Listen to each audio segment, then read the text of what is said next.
Bonjour, bienvenue. Profitez de ce contenu, abonnez-vous et activez les notifications. Brian Foster n'avait jamais été un homme de grande surprise. À 45 ans, il menait une vie méthodique. Réveil à 6h15 sans besoin d'alarme, nourriture pour Toby, son labrador, avant même de préparer son propre café, et lecture du journal papier en regardant le lever du soleil depuis le porche en bois verni qui surplombait le jardin. Son travail de directeur régional des ventes dans le secteur agricole n'était pas exaltant, mais il offrait la stabilité, et cela lui suffisait. Vanessa, sa femme depuis 12 ans, disait l'admirer pour cela, pour sa fiabilité, sa constance, sa capacité à ne pas se perdre dans les hauts et les bas du monde. Mais dernièrement, il avait remarqué que cette constance semblait l'ennuyer. C'était subtil. Elle souriait encore, l'embrassait encore, avant de partir à son travail de thérapeute holistique, postait encore des photos d'eux deux sur les réseaux sociaux. Mais il y avait une certaine distance dans son regard, un léger retard dans ses gestes d'affection. Les messages textes étaient devenus plus courts. Les week-ends, autrefois remplis de promenades au parc ou de marathons de vieilles séries télévisées, étaient désormais occupés par des retraites, des sessions d'alignement énergétique et des rencontres avec des clients en plein éveil intérieur. Brian n'était pas stupide, mais il n'était pas non plus du genre paranoïaque. Il lui fallut un certain temps pour admettre qu'il ressentait un pincement désagréable dans la poitrine chaque fois qu'elle mentionnait le nom de Tyler. Toujours Tyler, l'ami sensible, le guide émotionnel, le mentor spirituel. Ils l'avaient rencontré ensemble 2 ans plus tôt lors d'un atelier de respiration consciente à Asheville. Brian n'y était allé que pour faire plaisir à Vanessa, mais Tyler s'y était plongé corps et âme. Depuis, il était devenu une présence fréquente dans ses conversations. Au début, cela ressemblait à une simple admiration, puis à une admiration excessive. Dernièrement, quelque chose de plus intime s'était glissé dans chaque référence. Tyler m'a dit quelque chose qui m'a fait penser à toi. Ou Tyler nous aide à grandir en tant que couple, même sans s'en rendre compte.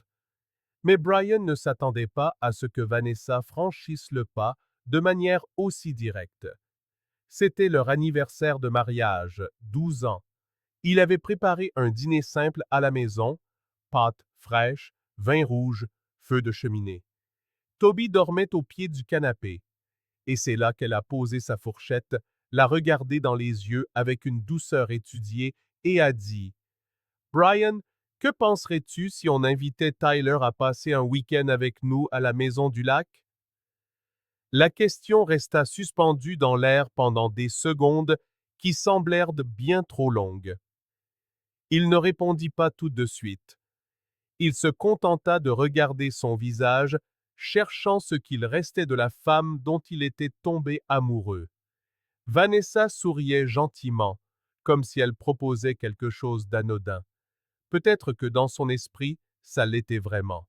« Tu es sérieuse? » demanda finalement Brian, la voix sèche, une voix qu'elle n'avait pas entendue depuis longtemps.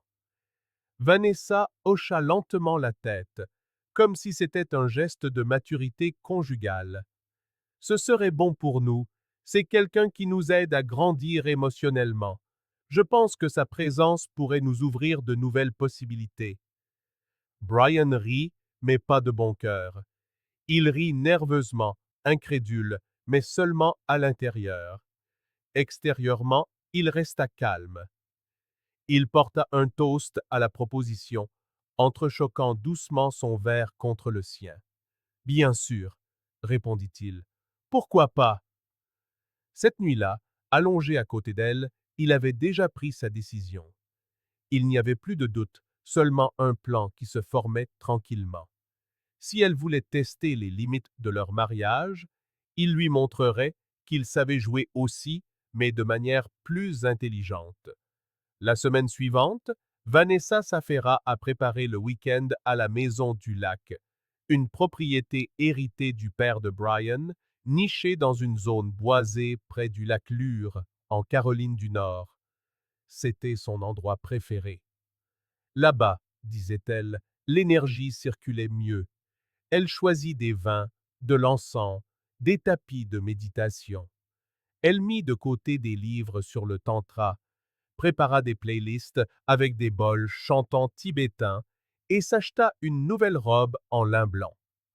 Pendant ce temps, Brian organisa un entretien préventif de la maison. Ils changèrent les serrures, testèrent le chauffage, nettoyèrent les filtres du climatiseur. Et discrètement, il appela quelqu'un qu'il n'avait pas vu depuis des mois, Laura Spencer, une amie d'enfance devenue avocate à Atlanta. Brian n'expliqua pas tout. Il dit simplement qu'il avait besoin de sa présence ce week-end et que, si elle acceptait, il couvrirait son voyage, son essence et lui cuisinerait même ses pâtes préférées. Laura rit et accepta, mais prévint.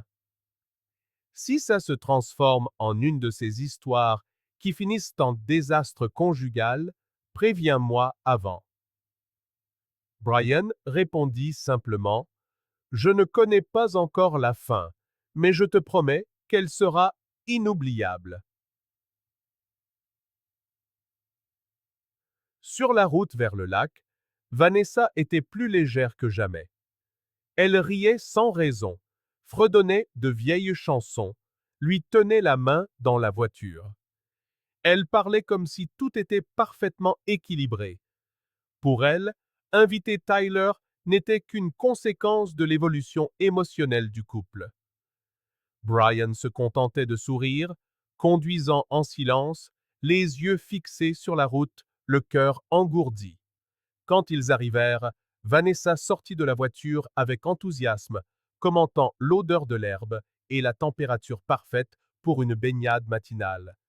Mais son expression changea complètement lorsqu'elle vit Laura apparaître sur le porche, un verre de vin à la main, souriant calmement.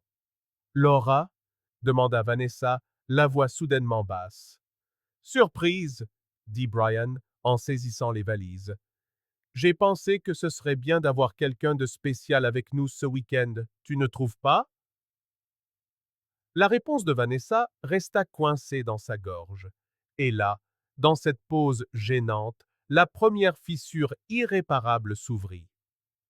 Vanessa ne cacha pas son malaise. Laura, assise dans un fauteuil près du porche, semblait parfaitement à l'aise, comme si elle faisait partie du week-end depuis le début. Brian observait tout en silence, presque impassiblement. Mais à l'intérieur, il étudiait chaque geste de sa femme avec précision.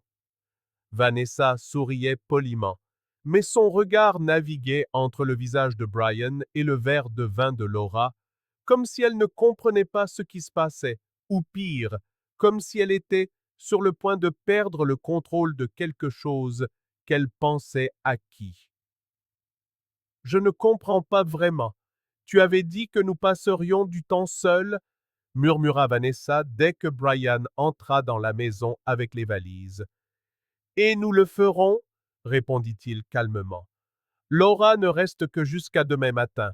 Elle a des engagements à Atlanta. Mais j'ai pensé que ce serait sympa d'avoir de la compagnie. Ça fait un moment qu'on ne l'a pas vue, non? Vanessa hocha lentement la tête. Elle était trop surprise pour argumenter à ce moment-là. Elle ne pouvait rien reprocher à Brian. Il faisait simplement ce qu'elle avait suggéré, inviter quelqu'un. Ce soir-là, le dîner fut inconfortable. Laura parlait naturellement, riant de vieilles histoires, se remémorant des voyages et des fêtes passées. Brian participait à la conversation avec grâce et attention. Vanessa, en revanche, semblait agitée, déconnectée, perdue dans ses pensées. Elle vérifiait constamment son téléphone, comme si elle attendait un message, un appel, un signal pour la sortir d'un environnement qui, soudainement, ne semblait plus être son territoire.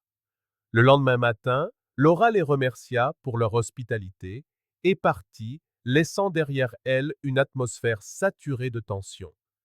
Quelques minutes plus tard, Vanessa fit ses valises et annonça qu'elle devait retourner en ville.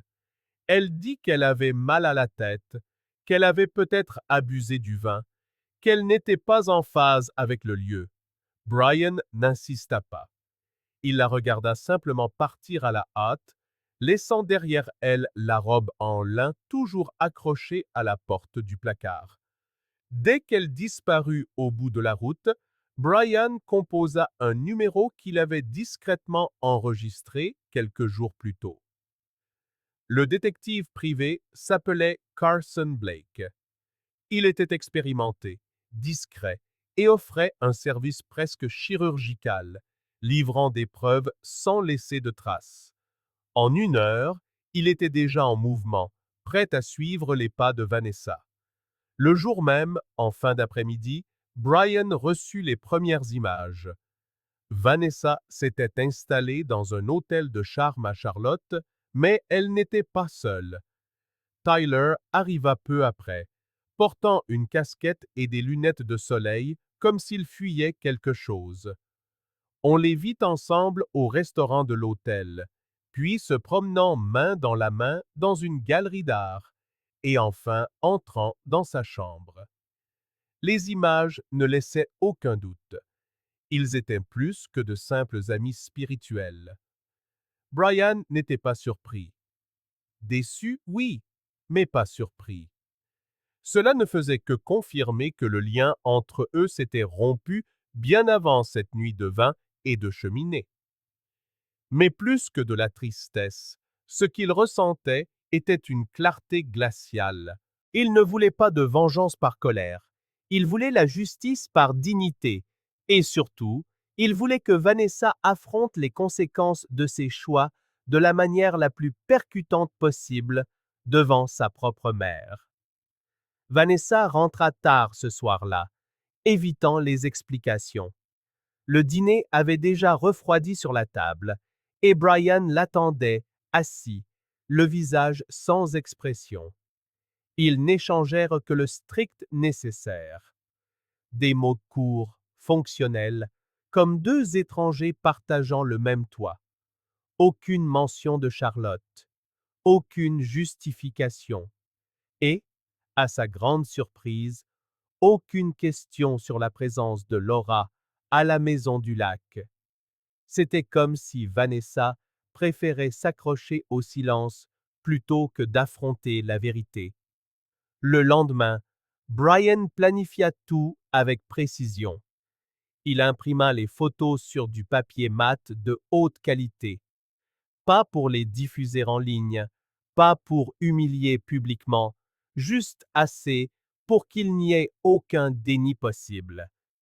Il en glissa quelques-unes à l'intérieur des livres de méditation de Vanessa, d'autres dans les cadres photos du salon, d'autres sous les coussins du canapé. Il créa une traînée silencieuse de vérité cachée à la vue de tous. Puis il appela Margaret, sa belle-mère.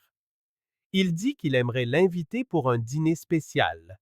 C'était une femme élégante, à la parole mesurée et à la posture impeccable. Elle avait toujours beaucoup d'affection pour Brian, qu'elle appelait un homme intègre comme on n'en fait plus. Elle accepta avec enthousiasme. Vanessa, en apprenant l'invitation, fut déstabilisée, mais Brian agit comme si de rien n'était. L'après-midi du dîner, Vanessa arriva en avance pour aider aux préparatifs.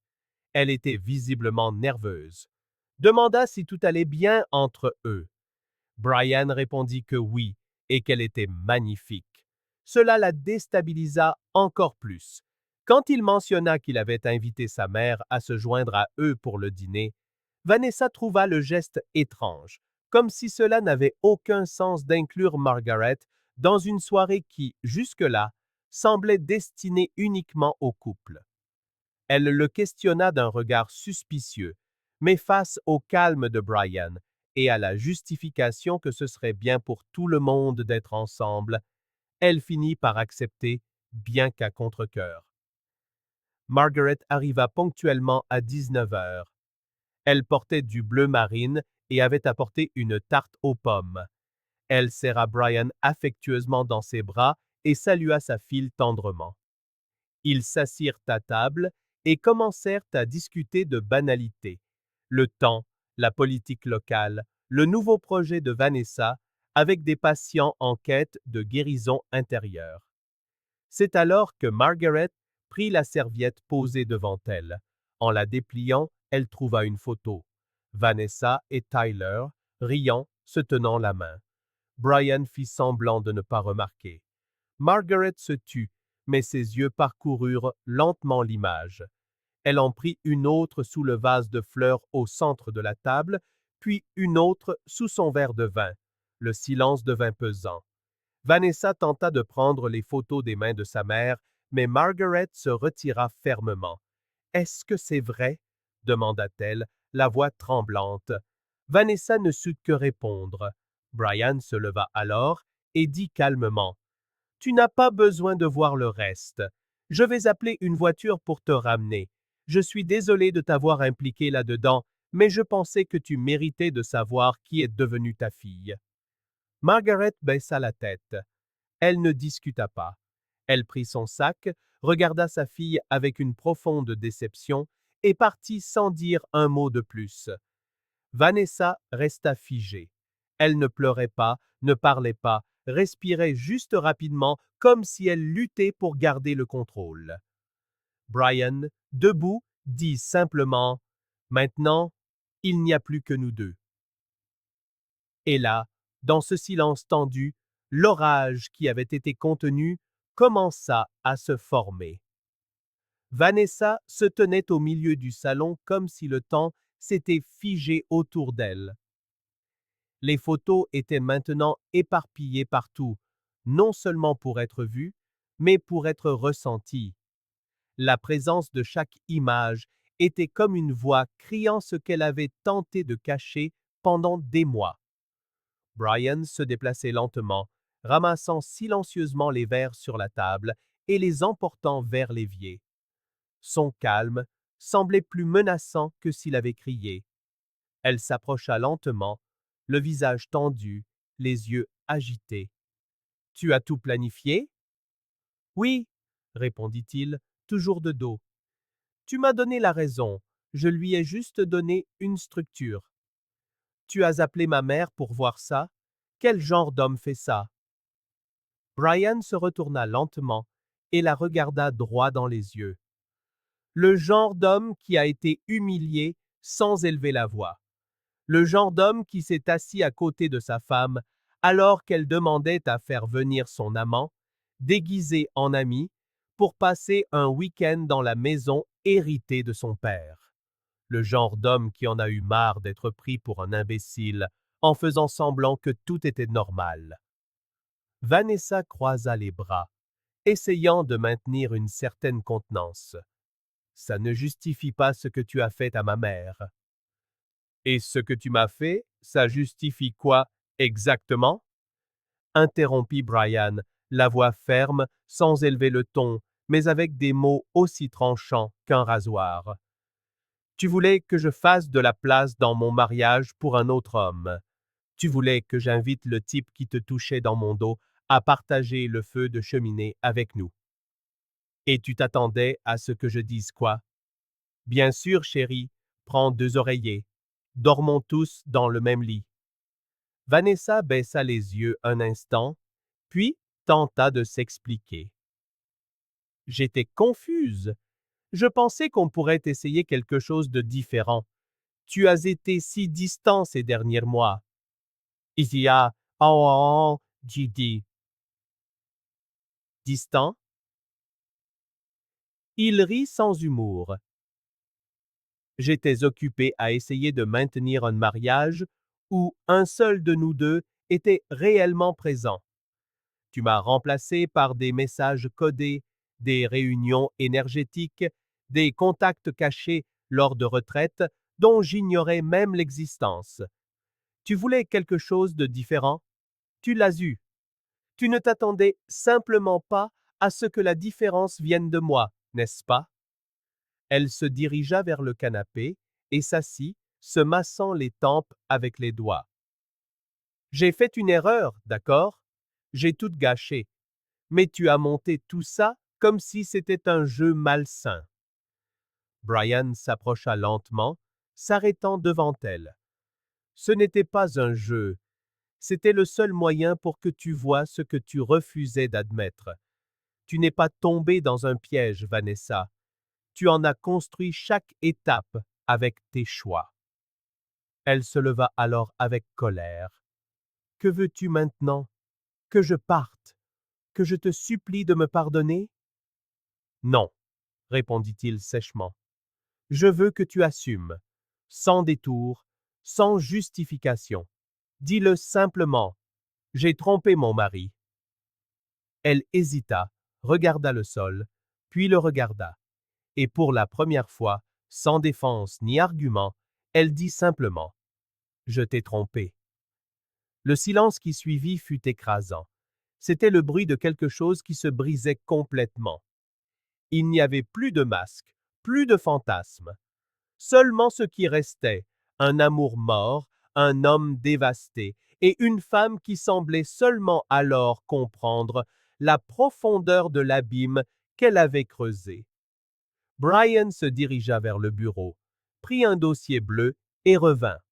Il le lui tendit fermement. Voici le document initial. J'ai parlé à mon avocat ce matin. Il a déjà déposé la demande de divorce et préparé une ébauche décrivant comment la séparation se déroulera. Je ne veux plus être ton mari, Vanessa, et tu ne veux plus être ma femme. Tu n'as simplement pas eu le courage de l'admettre. Elle ouvrit le dossier avec des mains tremblantes, parcourut les termes et fronça les sourcils. Tu gardes la maison, et la maison du lac aussi? Les deux ont été héritées par moi. Elles sont à mon nom depuis avant notre mariage. Mon avocat a simplement renforcé les clauses de protection du testament. Tu le savais. Tu pensais juste que ce ne serait jamais nécessaire. Vanessa referma le dossier d'un coup sec. C'est cruel. Non, répondit-il. Ce qui était cruel, c'était toi détruisant une histoire de 12 ans à cause d'un ego surdimensionné déguisé en découverte de soi. Ce qui était cruel, c'était de me laisser parler tout seul soir après soir, en prétendant être à des retraites pendant que tu rencontrais un autre homme dans des hôtels. Ce qui était cruel, c'était de me regarder dans les yeux, en feignant l'amour, tout en essayant de faire de moi un imbécile, en voulant introduire ton amant dans notre vie comme si c'était quelque chose de naturel. Elle se dirigea vers la porte, s'arrêta et se retourna, les yeux humides. Est-ce que tu m'aimes encore? La question resta en suspens une seconde. Brian prit une profonde inspiration, baissa les yeux et répondit avec une honnêteté brutale. J'aime encore l'idée de celle que tu étais, mais la femme qui se tient devant moi, je ne la reconnais plus. Il prit alors une grande inspiration, la regarda droit dans les yeux et ajouta « Fais tes valises, Vanessa. C'est ma maison, et tu n'as plus ta place ici. » Elle partit, ne claqua pas la porte, disparut simplement dans le couloir sombre comme un fantôme qui avait finalement accepté de ne plus avoir sa place dans cette maison. Et Brian, pour la première fois depuis des mois, s'assit sur le canapé avec Toby à ses côtés, ferma les yeux et respira la paix. Les jours qui suivirent furent remplis d'un silence absolu dans la maison que Brian occupait désormais seul. L'espace semblait plus grand, plus froid, mais paradoxalement plus vrai. Il n'y avait plus de faux semblants, de conversations vides, d'explications spirituelles servant à couvrir des rencontres secrètes. Pour la première fois depuis longtemps, La solitude ne lui pesait pas comme une condamnation, mais comme une libération. Vanessa, de son côté, découvrit rapidement le poids de ses choix. Elle quitta la maison avec seulement 2 valises, s'installant temporairement dans un petit appartement loué à Charlotte. Elle tenta de contacter Tyler, mais ne trouva que le silence. Lui, qui parlait tant de connexion d'âme et de croissance partagée, s'évanouit lorsque la situation exigea plus que des rencontres cachées. Il disparut des réseaux sociaux, bloqua son numéro et ne se montra plus jamais aux mêmes retraites spirituelles. Pour Tyler, Vanessa n'avait été qu'un chapitre commode dans sa vie d'aventures éphémères. Sans mari, sans amant et sans maison, Vanessa dut vivre beaucoup plus modestement. De nombreux clients de son cabinet de thérapie holistique commencèrent à s'éloigner alors que des rumeurs discrètes sur sa séparation faisaient surface, non pas parce qu'ils jugeaient sa vie personnelle, mais parce qu'ils percevaient en elle un air de désordre qui contrastait avec l'image d'équilibre qu'elle avait toujours prêchée. Elle tenta de nier, de reconstruire son image, mais au fond, elle savait que le regard déçu de sa mère était la pire conséquence de toutes. Margaret ne lui parla plus jamais avec la même affection. Chaque fois qu'elles se croisaient, il y avait une distance, une barrière infranchissable de déception. Brian, quant à lui, prit un autre chemin. Les premiers mois après le divorce, il se plongea dans le travail, mais réalisa que ce n'était pas suffisant. Il décida alors de transformer sa douleur en quelque chose d'utile. Inspiré par son expérience, il commença à donner des conférences lors de rencontres locales pour des hommes traversant des divorces traumatisants. Il ne parlait pas de vengeance ou d'amertume, mais de clarté, de comment reconnaître les signes, agir avec dignité et ne pas laisser une trahison définir son identité. Laura, l'amie d'enfance qui avait servi de pièce stratégique dans son plan, retourna à sa routine à Atlanta, mais garda contact avec lui. Elle fut la première personne à lui montrer qu'une véritable amitié ne s'évanouit pas face à la crise. Avec le temps, leur relation prit un nouveau sens. Il n'y avait ni précipitation, ni romantisation, juste une compagnie sincère qui grandissait naturellement. Brian n'essayait pas de remplacer Vanessa, mais de redécouvrir qu'il était encore possible de faire confiance à quelqu'un. Pendant ce temps, Vanessa insistait pour tenter d'inverser le processus juridique, croyant qu'elle avait encore droit à une partie des biens. L'avocat de Vanessa ne fit que confirmer ce que Brian savait déjà. Les actifs étaient protégés par des clauses successorales, la laissant sans aucun droit. Il ne lui restait que ses effets personnels et les meubles, qu'elle vint récupérer en silence des mois plus tard, évitant soigneusement de croiser le regard de son ex-mari. Lorsqu'elle quitta la maison du lac pour la dernière fois pour prendre quelques tableaux et vêtements, Toby, le chien, aboya sans discontinuer. Vanessa tenta de le caresser, mais il se déroba et courut se réfugier aux pieds de Brian. Pour elle, c'était comme si même les liens les plus infimes venaient de se briser. Progressivement, le scandale tomba dans l'oubli. Le cercle social du couple passa à autre chose, mais les cicatrices, elles, restèrent. Désormais, lorsque le nom de Vanessa était mentionné, c'était avec une expression de compassion silencieuse. Brian, à l'inverse, était de plus en plus perçu comme un modèle de résilience et d'intelligence émotionnelle. Il n'avait pas crié, n'avait pas usé de violence, ne s'était pas abaissé à des bassesses. Il avait simplement révélé la vérité et continué d'avancer. L'inattendu survint des mois plus tard, lors d'une rencontre fortuite. Brian se trouvait dans un café à Asheville lorsqu'il vit Vanessa entrer précipitamment. Elle ne le vit pas tout de suite, mais en l'apercevant, Elle se figea un instant.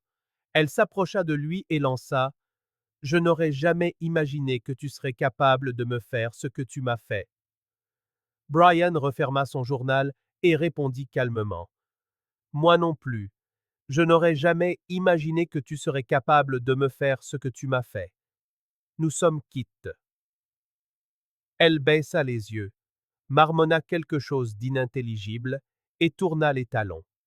Ce fut leur dernière rencontre. Le temps passa. Brian apprit à savourer le silence de la maison, les matins paisibles avec Toby, les soirées à lire sans plus se demander où sa femme pouvait bien être. Il avait retrouvé la paix. Vanessa, de son côté, avança plus discrètement, mais ne regagna jamais l'estime ni la confiance dont elle jouissait autrefois. Elle portait désormais l'ombre de ses propres choix. L'amant, quant à lui, poursuivit sa vie comme si de rien n'était. Tyler déménagea, continua de fréquenter ses groupes de méditation et ses retraites spirituelles, mais garda toujours ses distances avec Vanessa. Pour lui, ce n'était qu'un épisode de plus dans une longue série de liaisons superficielles. Ainsi, l'histoire toucha à sa fin logique, non sans l'ironie poétique de voir celle qui se croyait maîtresse des fils de la vie découvrir que les ficelles étaient en réalité tirées de l'autre côté. Brian n'a pas gagné en détruisant sa femme. Il a gagné en refusant que la destruction de celle-ci l'entraîne dans sa chute. Parfois, la vie ne vous rend pas la monnaie de votre pièce. Elle vous offre en retour quelque chose de bien plus puissant, la liberté. Merci d'avoir suivi cette histoire. Si elle vous a plu, n'oubliez pas de vous abonner à la chaîne et d'activer les notifications pour ne manquer aucune de nos prochaines vidéos. À très bientôt.